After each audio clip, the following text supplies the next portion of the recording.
सर्वांना जय भारत। आपल्या जागृती न्यूज चॅनलच्या माध्यमातून घेत असणाऱ्या प्रबोधनात्मक सदर वैचारिक वारसामध्ये मी प्राची दुधाने आपल्या सर्वांचं स्वागत करते। आपण ह्या आपल्या माध्यमातून ह्या प्रबोधनात्मक सदरातून दरवेळेस आपण नवीन विषय, याची चिकित्सा, त्याच्यावरती पडणारे प्रश्न आणि त्याच्यावरती एक बाजू अशी आपण त्याची मांडतो की आपण त्याच्यातनं काहीतरी निश्चितच बोध घेऊ शकू आणि परिवर्तनाचा मार्ग आपल्याला त्या माध्यमातून शोधता येईल, सापडेल आणि त्यावरती आपल्याला आपल्या महानायक आणि महानायिकांनी सांगितलेले जे खरे परिवर्तनाचे मार्ग आहेत ते कुठेतरी खुले करता येतील। आपण असंख्य भारतातील हिंदू धर्माच्या सणांविषयी सुद्धा आपण चिकित्सा करत असतो आणि असाच एक सण जो गुढीपाडवा हा आज आपण साजरा करणार आहोत, त्याविषयी आपण थोडीशी माहिती, त्याची चिकित्सा ही करणार आहोत। अनेकांनी याबाबत प्रश्न विचारताना आम्हाला विचारतात की हा सण कसा साजरा करावा किंवा हा सण आपण का साजरा करतो आणि ह्या मूळ जे कारण याचे जे काही आहे हे काय आहे। कारण इतका संभ्रम खरं तर असंख्य ह्या सणांच्या माध्यमातून पसरवला गेलेला आहे। गेल्या काही अनेक काळामध्ये इतकी भेसळ त्याच्यामध्ये झालेली आहे की आपण काय करावं आणि काय करू नये हे सुद्धा असंख्य लोकांना माहीत नसतं आणि त्या माध्यमातूनच हे प्रश्न आम्हाला विचारले जातात आणि कुठेतरी त्याला उत्तरं आपण देताना किंवा त्याची चिकित्सा करताना आपण ही निश्चितच अभ्यासपूर्ण ही चिकित्सा करण्याचा आणि मांडण्याचा प्रयत्न करत असतो। अशाच पद्धतीचं आज गुढीपाडव्याच्या विषयी जे प्रमुख 3 मुद्दे आणि प्रश्न ह्या माध्यमातून उपस्थित झालेले आहेत ते म्हणजे की पाडवा का, कधी व कसा साजरा करावा। ह्या प्रश्नांच्या माध्यमातून आपण गुढीपाडव्याचा जो काही एक आत्तापर्यंत आलेला एक थोडक्यामध्ये जो मागोवा आहे हा आपण घेण्याचा प्रयत्न करणार आहोत। खरं तर सर्वच भारतीय जे मूळ सण आहेत हे आपल्या कृषीप्रधान संस्कृतीशी आणि निसर्गाशी निगडित आहेत, हे आम्ही वेळोवेळी आपल्याला सांगतच असतो।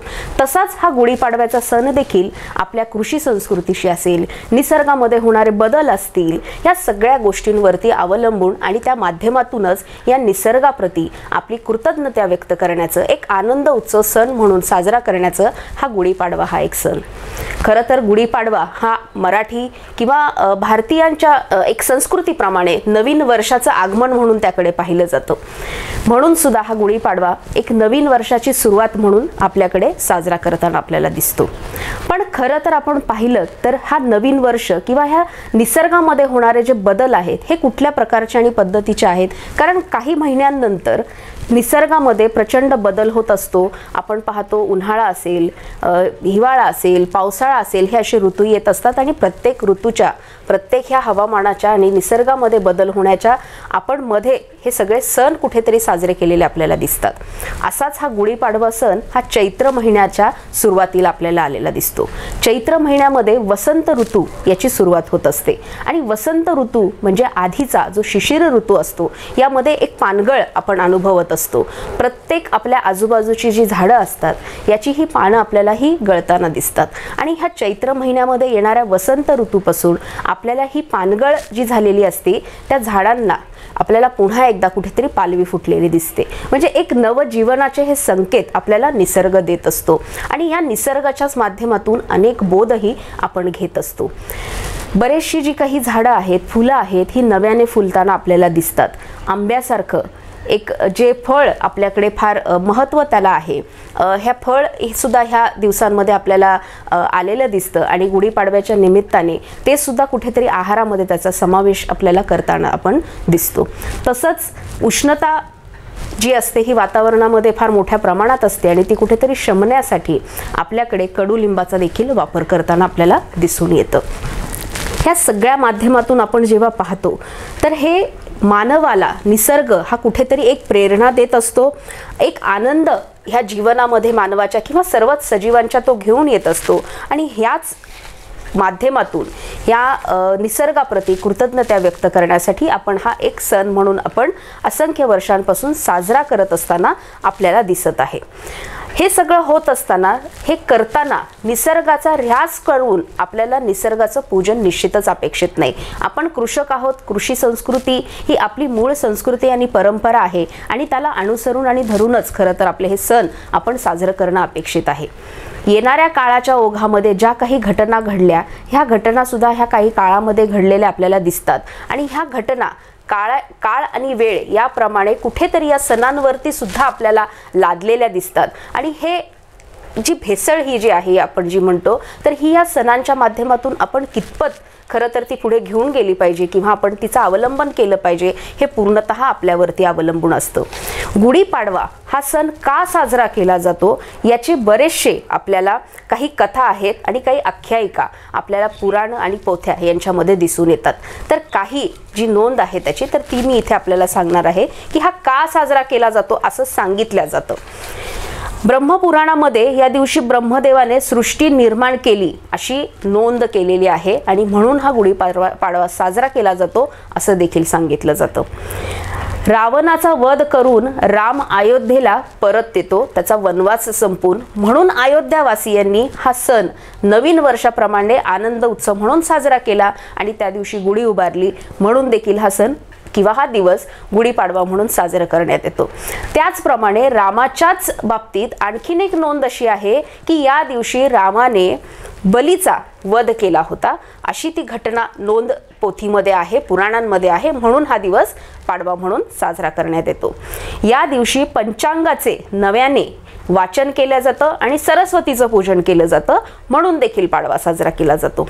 शालिवाहन शकास सुरुवात आजच्या दिवशी झाली होती, म्हणून हा पाडवा म्हणून नवीन वर्ष म्हणून साजरा करण्यात येतो. महाभारतात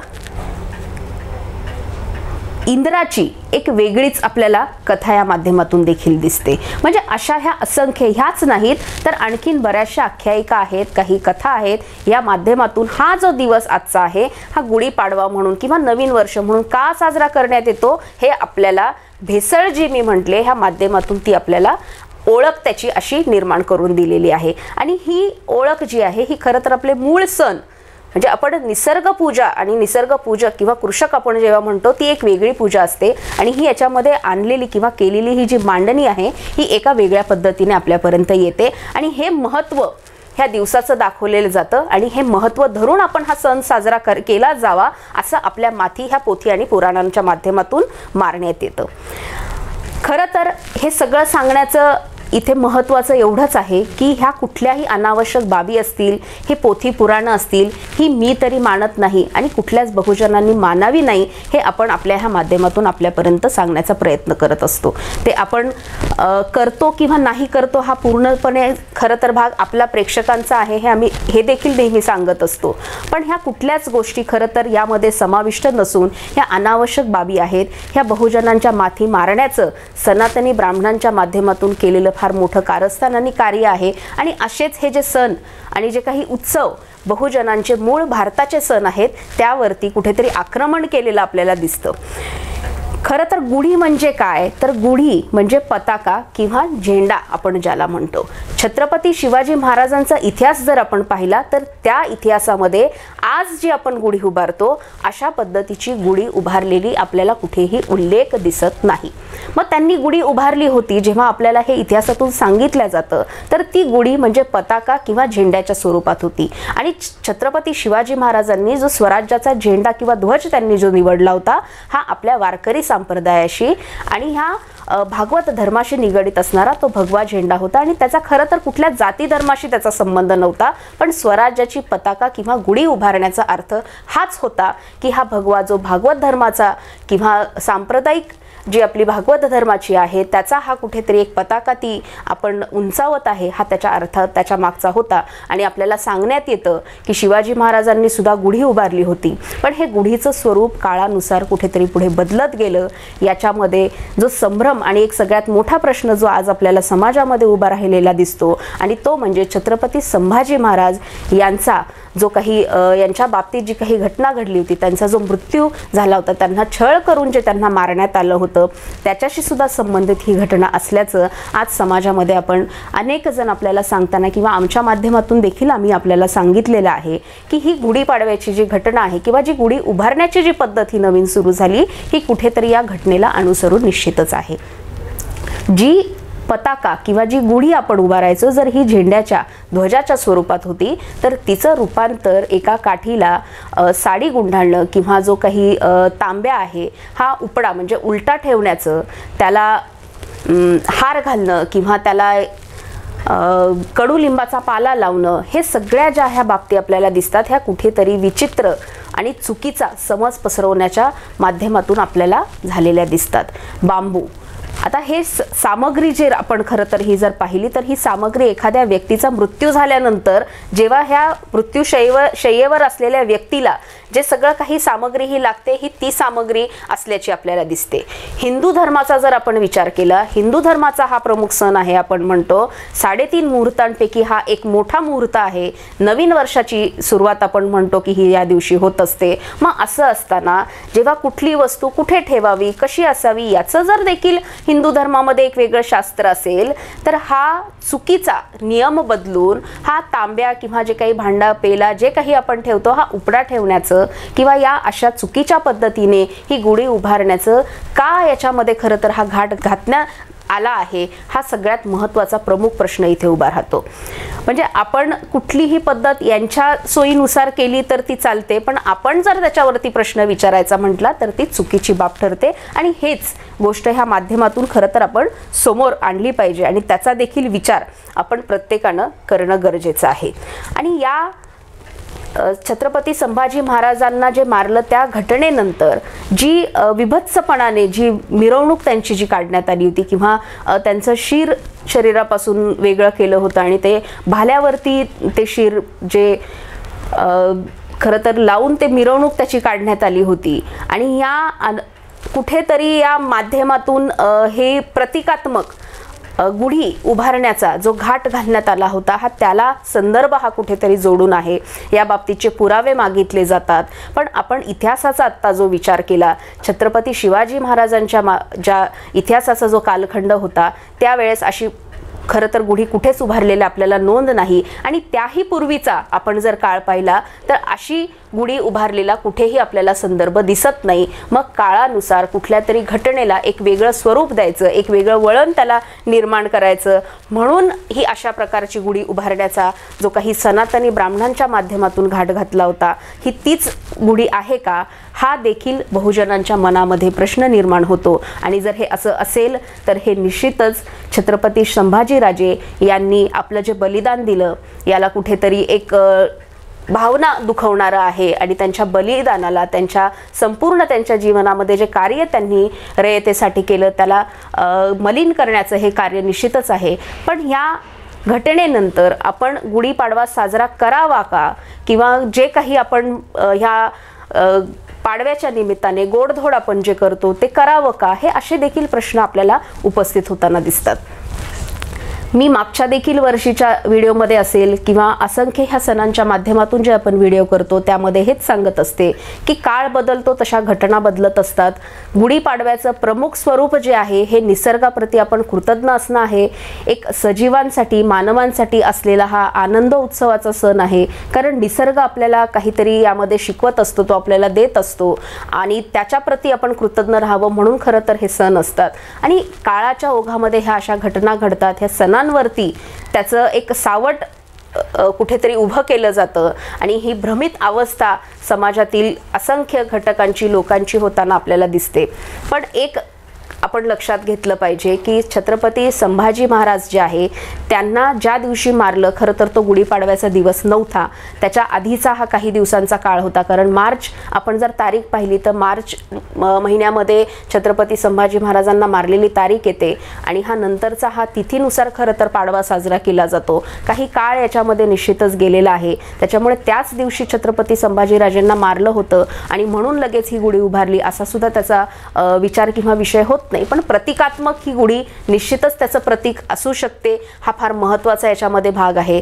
त्यामुळे आपल्याला जर गुढी उभारायची आहे तर ती छत्रपती शिवाजी महाराजांनी स्वराज्याची जी गुढी उभी केली होती, जी पताका, जी भागवत धर्माचा, जी आपलं वारकरी संप्रदाय आहे यांचा जो ध्वज आहे तो भगवा ध्वज आपण निश्चितच आपण उभा करावा. गोडधोड आपण करता ते निश्चित आपण एक सण म्हणून आपण आनंदोत्सव साजरा करतो तेही आपण केलं पाहिजे. पण निसर्गाबरोबरच आपले हे जे महानायक आहेत छत्रपती संभाजीराजे आहेत यांची कुठेतरी यांचं स्मरण आपण निश्चित केलं पाहिजे. त्यांनी जो त्याग, बलिदान जे आपल्यासाठी केलेलं आहे ते आपल्या स्मरणात राहिलं पाहिजे. त्या आठवण आपण त्या माध्यमातून त्यांची ठेवली पाहिजे. इतिहास बदलण्याच्या दृष्टिकोनातून आपण जेव्हा म्हणतो की घटनेची भेसळ कशा पद्धतीने केली जाते, जी सनातनी लोक आहेत ही कशी आपल्या इतिहासामध्ये इतिहास मलिन करण्याचा किंवा इतिहास बदलण्याचा प्रयत्न करतात. मगाशी मी आपल्याला जे सांगितलं की त्यांनी ज्या कथा आख्यायिका ज्या पोथीपुराणांच्या माध्यमातून आपल्याला सांगितलेल्या आहेत त्याच प्रकारे ती भेसळ जी आहे ही आम्ही म्हणतो तशीच आता एक नवीन भेसळ या RSSच्या माध्यमातून ह्याच सनातनी ब्राह्मणांच्या अभ्यासानुसार किंवा त्यांनी दाखवलेल्या मार्गानुसार चाललेली आहे. आणि ती म्हणजे RSS या संघटनेचे जे संस्थापक केशव बळीराम हेडगेवार यांचा जन्मदिवस देखील पाडव्याच्या दिवशी साजरा केला जातो. आणि इथून पुढे जर फक्त ही एक मोठी कुठेतरी लार्जर दॅन लाईफ इमेज करून आपल्याला दाखवली आणि गुढीपाडवा हा या निमित्ताने साजरा होतो हे जर पुढच्या 50 वर्षामध्ये जर पोर्ट्रेट केलं तर त्याचंही निश्चित नवल वाटू नये. अशाच प्रकारे ही भेसळ केली जाते. परंतु आपण काळाच्या ओघामध्ये हा बदल आपण स्वीकारत जातो. ह्या बदलाकडे आपण दुर्लक्ष करतो आणि हाच आपला सण आहे. ह्या आविर्भावामध्ये आपण तो साजरीकरण त्याचं त्या प्रकारे आपण करत राहतो. तर ही कुठेतरी जाग आपल्याला येणं गरजेचं आहे. नाहीतर मूळ सणांचं स्वरूप जे आहे मूळ उत्सवांचं स्वरूप जे आहे हे बदलत त्याला स्वरूप जे आज प्राप्त झालेले याच्यापेक्षाही वेगळं काहीतरी स्वरूप आणखीन जर आपल्याला भविष्यामध्ये पाहायला मिळालं तर याच्यामध्ये नवल निश्चितच नसावं. हे समजून घेण्यासाठी आपण सणांची चिकित्सा करणं हे महत्त्वाचं आहे. पण एकत्र ह्या गोष्टी सुद्धा आपण कुठेतरी करू नये हा सुद्धा एक विचार आपण इथून पुढे खरं तर घेऊन जाणं आपल्याला अपेक्षित आहे. या माध्यमातून पाडवा जेव्हा आपण विचार करतो अनेक प्रश्न आणि प्रतिप्रश्न देखील आम्हाला विचारले जातात. पाडवा हा सगळ्या भारतामध्ये साजरा केला जातो असंही सांगतात. आपण मगाशी जेव्हा पाहिलं की कुठल्या ह्या आख्यायिका आहेत किंवा कथा आहेत त्याच्यावरती गुढीपाडवा साजरा केला जातो असं सांगतात. तर त्यामध्ये रावणाचा वध करून राम जेव्हा अयोध्येला परतला त्यावेळेला हा सण गुढीपाडवा आणि पताका उभारून किंवा ही गुढी उभारून साजरा केल्याचं आपल्याला सांगण्यात येतं. जर हा विचार आपण केला तर ज्या प्रकारची गुढी महाराष्ट्रामध्ये उभी करण्यात येते किंवा हा सण गुढीपाडवा म्हणून अयोध्येत रामाचं आगमन झालं म्हणून करण्यात येते ती पद्धत आणि तो प्रकार अयोध्येमध्ये होतो का हा विचार करणं हे कुठेतरी माहिती घेणं सुद्धा फार महत्त्वाचं आहे. आणि भारतातल्या प्रत्येक राज्यामध्ये खरं तर हा जो हिंदू सण आहे आपण म्हणतो तर भारतातल्या प्रत्येक राज्यामध्ये हा सण वेगळ्या नावाने असेनात किंवा वेगळ्या थोड्याफार फरकाने का असेनात साजरं होत असेल तर तेही महत्त्वाचं आहे. पण हा आपल्याला गुढीपाडव्याचा सण सगळ्या भारतातल्या राज्यांमध्ये साजरा होताना दिसत नाही. मग हिंदू धर्माचा जर हा सण आहे तर पोथीपुराणांमध्ये जर हा आपल्याला सांगितलेला असेल तर हा त्याच दिवशी एकाच प्रकारे एकाच पद्धतीने संपूर्ण भारतामध्ये किंवा जिथे जिथे स्वतःला हिंदू म्हणून घेणारे हे सण साजरे करणारे लोक आहेत ते का साजरे करत नाहीत. म्हणजे काळानुसार याच्यामध्ये हा बदल झालेला आहे. ही भेसळ ह्या सणांच्या माध्यमातून केलेली आहे. पोथीपुराणं असतील कथा असतील याच्या माध्यमातून हे इथे आपल्याला निश्चितच घातलेले दिसतात. आणि हे एक मानसिक गुलामगिरी असेल सनातनी धर्माच्या मार्गावरती नेण्याचा हा सगळा घाट आहे हा आपल्याला घातलेला दिसतो. आणि इथे मी नरहरी कुरुंदकर यांच्या बाबतीत मी एक वाचताना त्यांचं जे एक वाक्य आहे हे मी वाचलं होतं आणि ते मी इथं मुद्दामून सांगणार आहे. कारण ह्या सगळ्या गोष्टी ह्या सगळ्या आख्यायिका ह्या कथा आपल्याला ह्या सणांच्या माध्यमातून ज्या आपल्या माथी मारलेल्या आहेत ह्या पोथीपुराणांच्या माध्यमातून आहेत. आणि याच्यावरती त्यांचं फार महत्त्वाचं एक वाक्य आहे आणि ते म्हणतात की आपले धर्मग्रंथ आपल्याला कमालीचे आदरणीय वाटतात याचे एक महत्त्वाचे कारण आपण ते वाचत नाही हे आहे. म्हणजे आपण हे धर्मग्रंथ आणि पुराण आपण कधीच वाचत नाही. आपण जर ती वाचण्याचा प्रयत्न केला तर ती आपल्याला कितपत आदरणीय असतील आणि त्या माध्यमातून हे सगळे सण जे साजरीकरणाचं आपल्याला सांगितलेलं आहे किंवा कुठला ब्रह्मदेवाने हे निसर्गाचीच निर्मिती केली किंवा या दिवशी पंचांगाचंच वाचन केलं पाहिजे आणि त्यानुसारच संपूर्ण जे काही वर्ष आहे आपण त्या पंचांगात पाहूनच आपण खरं तर सगळे मुहूर्त आपण बघितले पाहिजे त्या पद्धतीनेच आपण गेलं पाहिजे हे अत्यंत चुकीचं आहे. आणि हे इथे सांगण्याचा हेतू एवढाच आहे की जेव्हा आपण खोलवर ह्या पोथीपुराणांच्या ह्या कथा आख्यायिकांमध्ये जाऊ आपल्याला ही चिकित्सा करायची जेव्हा आपल्याला वेळ येईल तेव्हा हे सगळं धादांत खोटं आहे. सनातनी ब्राह्मणी लोकांच्या माध्यमातून हे बहुजनांवरती थोपवल्या गेलेले हे सगळे अनावश्यक सण आहेत आणि त्याचा कुठेतरी आपण खरं तर विचार करणं अपेक्षित आहे. तुम्ही कशा पद्धतीने गुढी उभारताय, तुम्ही हा सण कसा साजरा करताय, हे शेवटी खरं तर तुमच्यावरती अवलंबून असतं. कार्ल मार्क्सने आपल्याला सांगितलेलं आहे की धर्म ही एक आफूची गोळी आहे, पण आपण आता सज्ञान झालेलो आहोत, आपण अज्ञान राहिलो नाही. ही आफूची गोळी जर कुणी आपल्या तोंडामध्ये जबरदस्ती घालत असेल, आपल्या माथी मारत असेल किंवा आपणहून ती आपण प्राशन करत असो, आता ती चघळायची की थुकायची हा सर्वस्वी निर्णय हा तुमचा आहे आणि या निर्णयावरती येणाऱ्या तुमच्या पिढीचं भवितव्य अवलंबून असणार आहे. सण साजरं करणं किंवा आनंद उत्सव साजरं करणं यामध्ये कुठलंही दुमत नाही. तो निसर्गाप्रती आपला असणारा कृतज्ञ भाव आहे, तो आपण निश्चित व्यक्त करावा.